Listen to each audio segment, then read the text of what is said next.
I'd ask you about Ruben Amorim. Go back to that shit.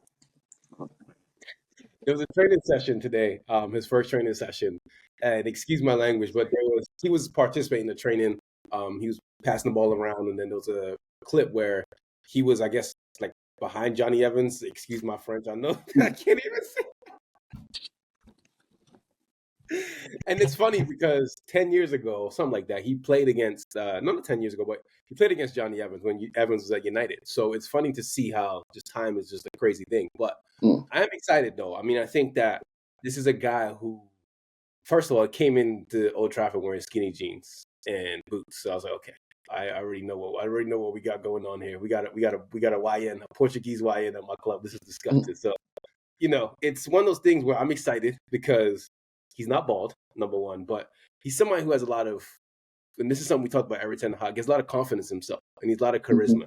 And that's what United have needed for a very long time, is a manager who's not a coward and someone who has charisma about himself. Can actually articulate what he wants.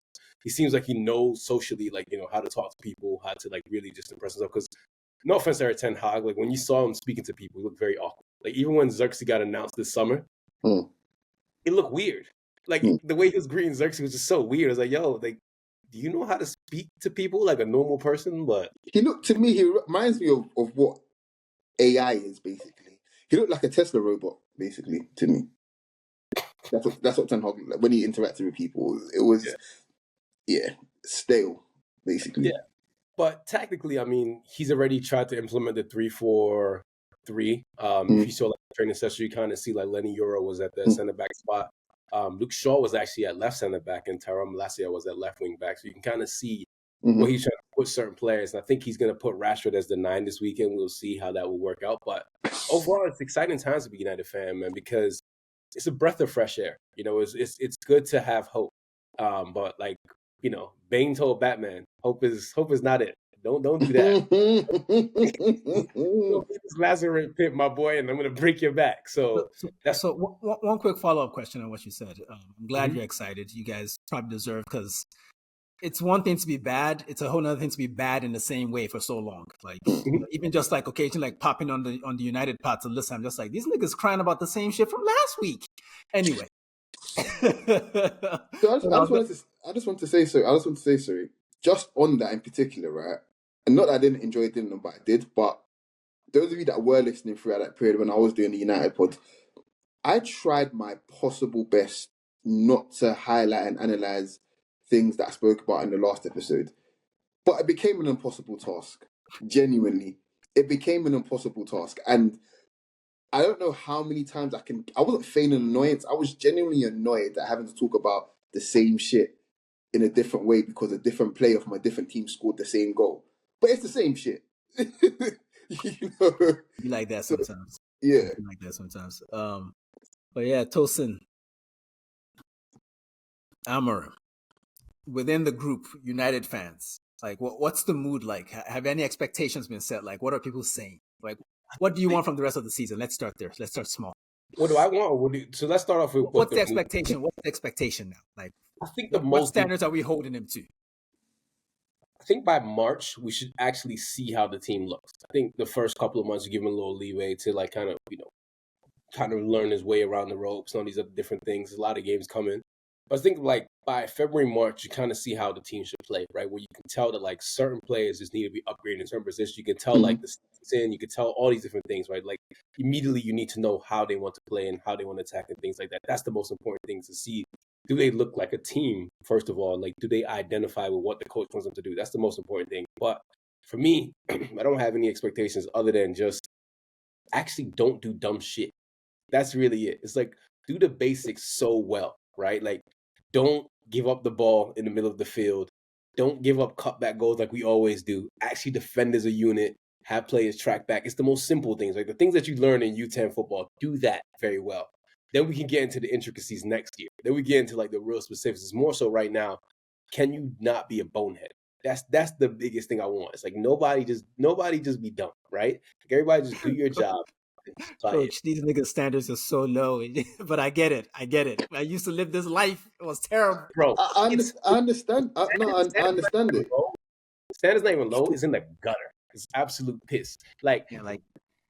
to what you're saying about the moody United fans, right? United fans are so excited about a man that has hair. Like, that's the most important thing United fans right now. Niggas got a coach with hair. Do you know what's funny? I've been scouring the timeline on Blue Sky, by the way, and yeah, I follow a few United fans, and quite literally the excitement that they're displaying over a few training picks, I'm not even mad at it.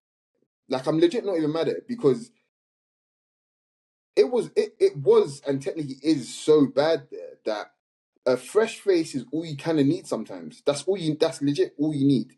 You don't need anything. You don't need, like, oh, he's promising us the world. Simply him just turning up with a stopwatch and you're good to go. That'll feed you for 4 weeks straight. What if Ten Hag's plan after the West Ham game was to show up in training with a fucking wig the next day? Michael Oliver ruined that for us, bitch ass nigga. No, but seriously, I mean, like, when you have your coaches, your assistant coaches are 28 and 29, and then they're all wearing hood-rich tracksuits. You're just like, I don't know what's gonna happen. Yeah. Sorry to say, but Hoodrich is like the worst brand ever. Who even thinks it's a good name for a brand? Hoodrich. The fuck is that? And you got grown men they do everything else. They do like bulletproof vests. They do like, I'm not joking, like, not actual bulletproof vests, but they literally have a tire that looks like a bulletproof vest, but it's got Hoodrich written across it.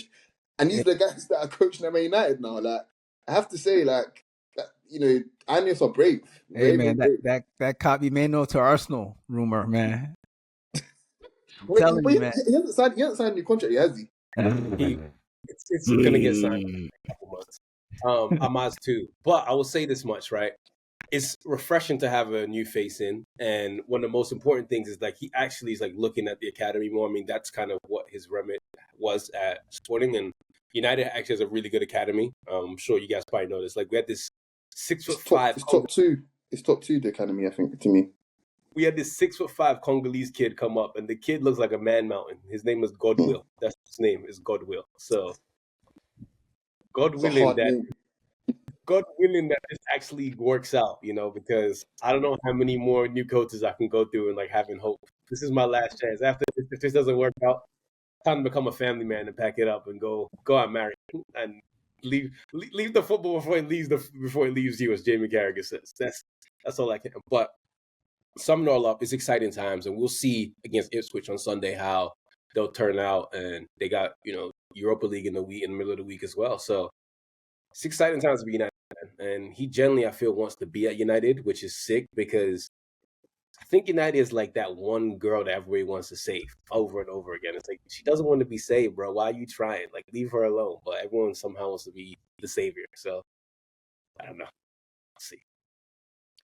Hey, folks, this is Dean from the Shirtless Plantain Show. Don't forget to subscribe, comment, and follow us on all our socials. You can see them right beneath our recordings in every video.